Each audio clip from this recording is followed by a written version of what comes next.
lá é uma área meio, não é 100% úmida, mas quando costuma chover, lá fica muito úmido, porque ela acaba retendo muita água. Aí ele falou assim, aí você tem que ver se vai ser bom para você ou não, dependendo de como for essa questão. O problema do solo não tem problema ele ter argila não, mas ele tem que ter uma boa capacidade de drenagem. O preparo do solo precisa ser mais caprichado, trabalhar com subsolais. Você vai ter que usar algumas estratégias para favorecer aquele solo na condição que o sistema radicular das cucurbitáceas mais gosta, que é solos com boa capacidade de drenagem. Por que o pessoal usa falar muito? O pessoal é meio que um tabu a turma falar assim, a melancia gosta de terra arenosa. Não é da terra arenosa que ela gosta em si, ela gosta da condição que a terra arenosa permite para ela. Permite para ela. Que é a condição de boa capacidade de drenagem. Porque a terra arenosa, ela é uma terra, em tese, mais fraca quimicamente, é um solo mais pobre.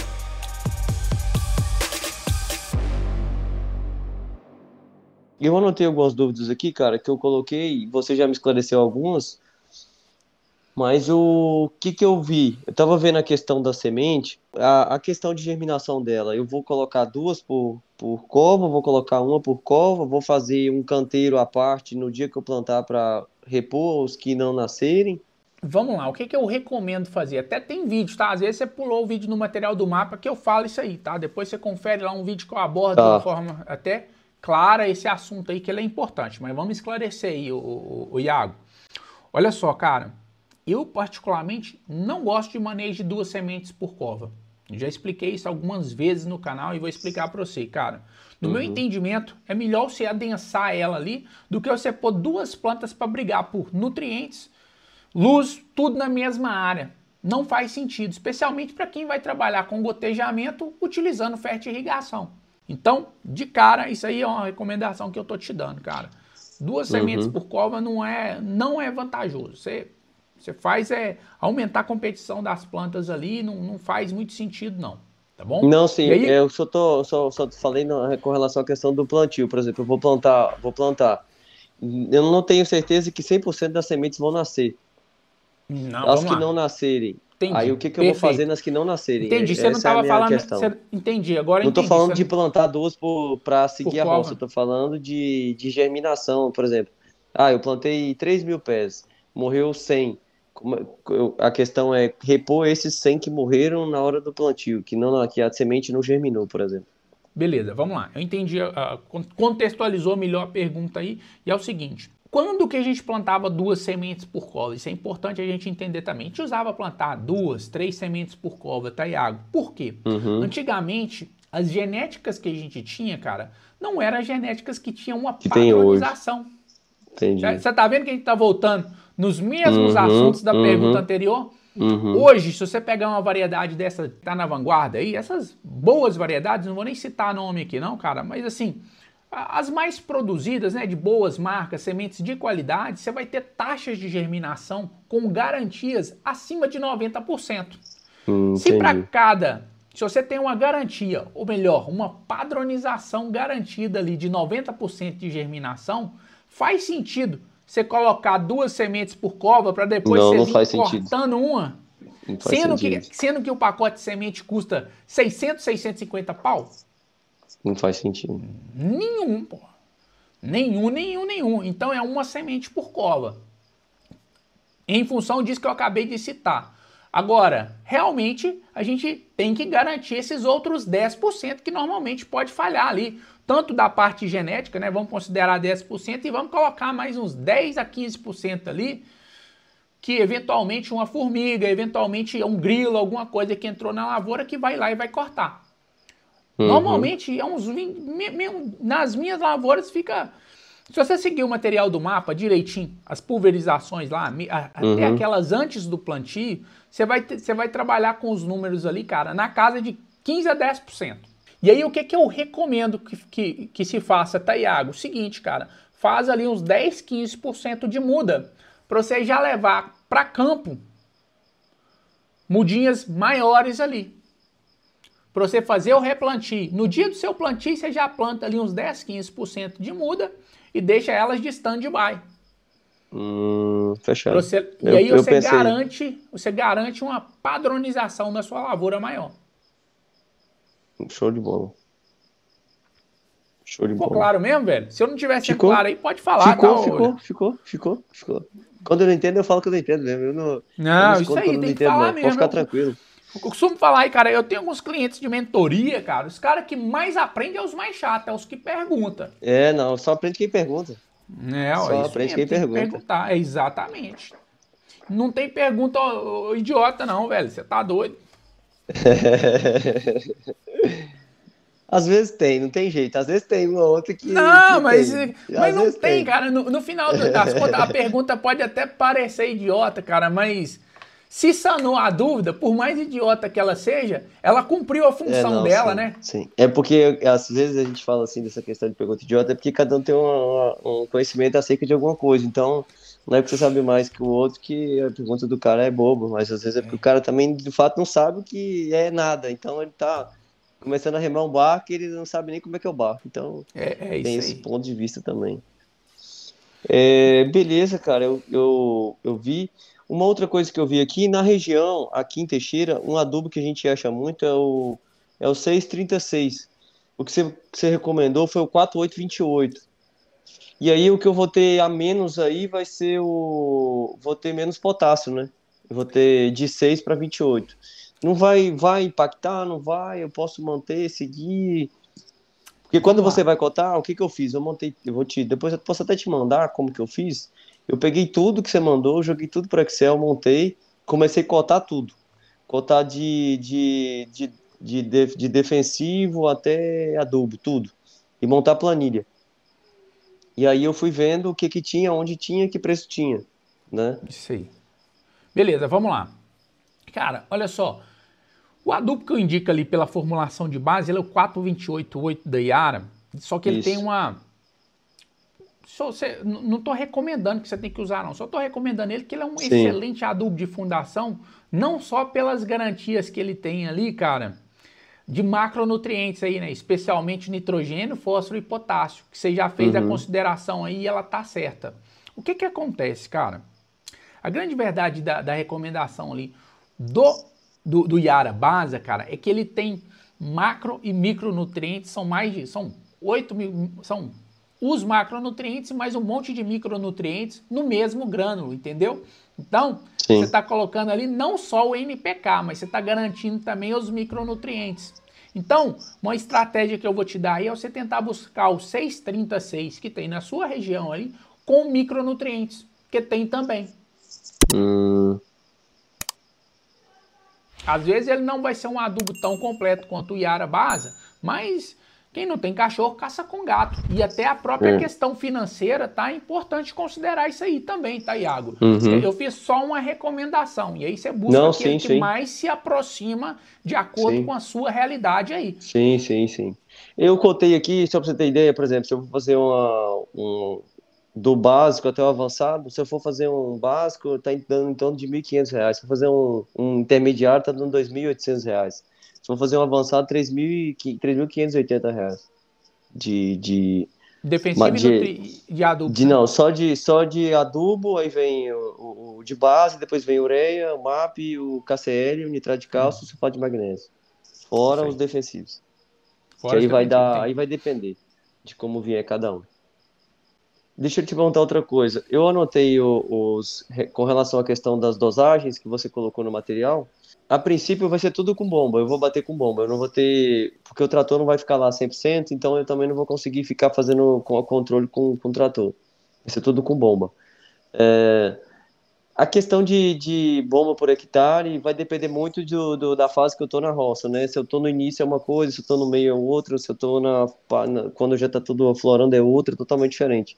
Então a quantidade que eu vou usar vai depender muito do estágio que eu tô, né? Vamos lá, bem pontuada, boa pergunta também. Vamos lá, o Iago, você pode ver que nos programas lá do mapa, eu coloco lá principalmente a primeira, segunda, terceira e quarta aplicação como aplicações localizadas. Uhum, Você deve ter percebido lá. Então, sim, toda aplicação, quando ela é localizada ali, cara, no início da lavoura, uma bomba você vai fazer a sua área toda e ainda vai sobrar. Entendi. Contudo, na hora que ela inicia a fase de florescimento ali, você já precisa começar a fazer as aplicações em área total. O que eu gosto de trabalhar ali? As mesmas dosagens que a gente trabalha no pulverizador. O nosso pulverizador, por exemplo, ele é calibrado para trabalhar com a dosagem com um volume de calda de 400 litros por hectare. Certo? Entendi. Na bomba costal, dificilmente você vai conseguir jogar essa mesma quantidade. Sim. Mas aí você tem que tentar aproximar ali para pelo menos a metade, entendeu? Entendi. Porque ela é manual mesmo, é na mão ali, É, aí ela você não consegue jogar a mesma quantidade que um trator joga de forma, voltando lá atrás de novo, de forma padronizada. padronizada. É. Hoje aqui nós vamos fazer uma aula de padronização, né, cara? Como é que é um tema importante, né, cara? Sim. Para tudo, né? Você padroniza porque é igual quando você o cara que vende local, vende exporta, cada cara é um cara e aí se ele não tem padrão no que ele vende, ele pode vender hoje muito, amanhã vender pouco, ou ele pode fazer um cálculo esperando vender uma coisa e depois ele vai vender outra porque ele não conseguiu atingir um padrão que o cara queria, enfim. Se Não tem jeito, né? se alguém da área de qualidade ver essa conversa nossa aqui, o cara fica pulando de alegria dessa altura. A galera do departamento de qualidade. Só fala de padronização. É. Mas tem que ter, assim, padronizar 100% não vai, mas eu busco padronizar, não priorizando padronizar, eu busco padronizar nas etapas. Você tem que fazer isso, você tem que fazer isso, tem que fazer isso de uma forma organizada. Por exemplo, você tem que pesar isso, pesar isso, pesar isso, pesar isso. Se você pesar isso, pesar isso, pesar isso, e fizer dessa forma, você vai chegar nisso. Você tá Então aí eu busco padronizando. padronizar dessa forma, porque se eu ficar cobrando o cara, você tem que fazer assim, fazer assim, fazer assim, o cara não faz, não vai fazer, não É adianta. isso aí. Você tem que dar ferramenta pro cara conseguir fazer. A instrução é tão importante, né, É, cara? É isso aí. é. É instruir E mesmo. aí é a junção da tecnologia com quem tá operando ali o negócio também, né? Isso aí. Pode ir, meu Não, caro. Às show de vezes bola. você tem pergunta aí, pode ir fazendo aí. Eu vou Eu tentando tô vendo responder aqui que aí. você já tá tirando aqui as dúvidas, já tô anotando tudo, já tá basicamente quase tudo esclarecido. Uma coisa que tá pegando um pouco pra mim, cara, com relação à questão da área. Eu vou até te mandar um vídeo depois no WhatsApp, pra você dar uma olhadinha. O que acontece? Eu tenho uma área plana, que é uma baixa, e ela é parte arenosa e ela é parte arenosa argilosa. Mas é tudo com areia, né? Areia preta. Só que o que que acontece? Até meu tio falou comigo esse final de semana. Falou assim: lá é uma área meio. Não é 100% úmida, mas quando costuma chover, lá fica muito úmido, porque lá acaba retendo muita água. Aí ele falou assim: aí você tem que ver se vai ser bom para você ou não, dependendo de como for essa questão. Por quê? Porque se eu não for fazer na baixa seria o cenário ideal. A água tá do lado, tudo, bomba, beleza, show de bola. Se eu não vou fazer lá, eu vou ter que fazer na parte alta da terra, em cima. Então eu vou ter que jogar tudo para cima, para a parte alta, e aí arar tudo em cima para poder fazer. Eu vou ter que fazer vou ter que canalizar aí pelo menos uns, não sei nem quantos metros vai dar. Vai dar uma distância boa. Porque Entendi. a terra é irregular lá. Lá tem muita parte irregular. Tem parte plana e parte de montanha, assim. Iago, gostaria eu, cara, de ter a resposta para todas as perguntas, sabe? Mas aí eu vou tentar te dar um norte para você poder tomar a Uhum. decisão. Sim. Cucurbitáceas, de maneira geral, uma das características que elas mais gostam, especialmente melancia, melão e a abóbora também faz parte, cara, de solos com boa capacidade de drenagem. Uhum. O problema do solo não tem problema ele ter argila não, mas ele tem que ter uma boa capacidade de drenagem. O preparo de solo precisa ser mais caprichado, trabalhar com subsolares. Você vai ter que usar algumas estratégias para favorecer aquele solo na condição que o sistema radicular das cucurbitáceas mais gosta, que é solos com boa capacidade de drenagem. Por que o pessoal usa falar muito? O pessoal é meio que um tabu a turma falar assim, a melancia gosta de terra arenosa. Não é da terra arenosa que ela gosta em si, ela gosta da condição que a terra arenosa permite para ela. Permite para ela. Que é a condição de boa capacidade de drenagem. Porque a terra arenosa, ela é uma terra, em tese, mais fraca quimicamente, é um solo mais pobre. Contudo, ele tem aquela condição física que a raiz da melancia gosta demais, dá conta, né, das cucurbitáceas de maneira geral, que é essa capacidade de drenagem, e aí quando o agricultor consegue colocar o adubo ali em boas condições, com bastante água, ela chega no ápice de produção. Então, se você tem um solo que ele encharca, é um problema para cucurbitáceas. Se ele é um solo que só retém umidade, bacana, você vai até diminuir o seu custo operacional, o seu custo operacional com irrigação, desde que você saiba manejar esse sistema para esse solo não ficar encharcado. Entendi. Você está entendendo que o negócio não é pode ou não pode? Não pode, desde que você saiba utilizar, cara. Entendi. Então, cada produtor vai aprendendo e se adaptando com a sua área. Não, deu um norte, velho. Conseguiu te dar um norte aí para você falar assim. Não é que não dá para você produzir. O que eu posso fazer? Por exemplo, o que eu posso fazer? Eu posso... Tem chovido bastante aqui, tá chovendo regularmente. Em média, uma vez por semana tá chovendo aqui. Certo. Duas vezes por semana tá chovendo aqui. Durante o decorrer desse mês veio chovendo bastante. A gente vê a época de seca, ano passado, agora tá chovendo bastante. Mais ou menos uma vez por semana tá chovendo. Ou a cada 2 semanas chove 2 dias, mais ou menos assim. O que eu posso fazer? Eu posso ir lá em alguns pontos da área, porque eu sei que tem uma parte que não retém muito. Já eu sei que tem uma parte que pode reter mais. Então o que eu posso fazer? Eu posso cavar um pouco e ver como é que tá por baixo. Se eu começar a cavar, sei lá, uns 30 centímetros e começar a ter água embaixo, aí eu sei que não dá. Porque aí vai ter muita água retida embaixo. Aí pode ser que não seja uma boa opção. E assim, você vai ter que testar. Se tem uma dica que eu posso te dar é que você tenha sistemas independentes nessa área diferente. Talvez aquela área que tenha uma boa capacidade de drenagem, o seu sistema de irrigação tenha de trabalhar de uma forma isolada. Porque às vezes a área que retém mais umidade, ela não está precisando de água, aquela área que tem boa capacidade de drenagem está precisando de água e você não consegue molhar porque o seu sistema está porque é um conjunto, integrado. Eu posso fazer ele de forma isolada. Independente. Então, uma estratégia que você vai ter que pensar Gostei. aí nesse tipo de solo aí você ter sistemas independentes. Você pode usar a mesma bomba, mas pelo menos um registro ali que você consiga limitar a quantidade de água. Boa. Valeu a dica aí, né, velho? Porra, essa foi boa. Bacana. Bora lá, vamos ver se tem mais pergunta aí. Se não, tiver, é basicamente isso. Deixa eu ver, perguntei. E aí assim, ô Iago, isso aí são números médios, tá? Na região de Teixeira aí, se você pegar uma condição boa aí, é possível que você colha com 80, 85 dias. Então, reduz custo. Vai depender. Entendi. Vai depender. Quanto mais temperatura, insolação, mais a planta processa ali, entendeu? Mais rápido ela chega no ponto de maturação. Quanto mais a temperatura fica baixa ali, dias mais frios, né? Época de inverno, você tem menos sol, você tem dias mais frios, aí a planta já cresce mais travada, então ela já vai mais lenta. Então, é do sistema fisiológico da planta mesmo. O ciclo, ele vai variar de acordo com as condições locais aí, as suas condições do seu sistema de irrigação, a forma como você está conduzindo a lavoura. Se você deixa, por exemplo, entrar alguma praga, alguma doença que enfraquece a lavoura, ela tende a começar a maturar antes do período ideal. Sim. Por quê? A planta já começa aí dando sinais que ela vai morrer, ela começa a maturar. Daqui uns dias você já começa a pular para Melancia. Só que a Melancia você pega uma condição aí que você vai pegar muito produtor grande, né?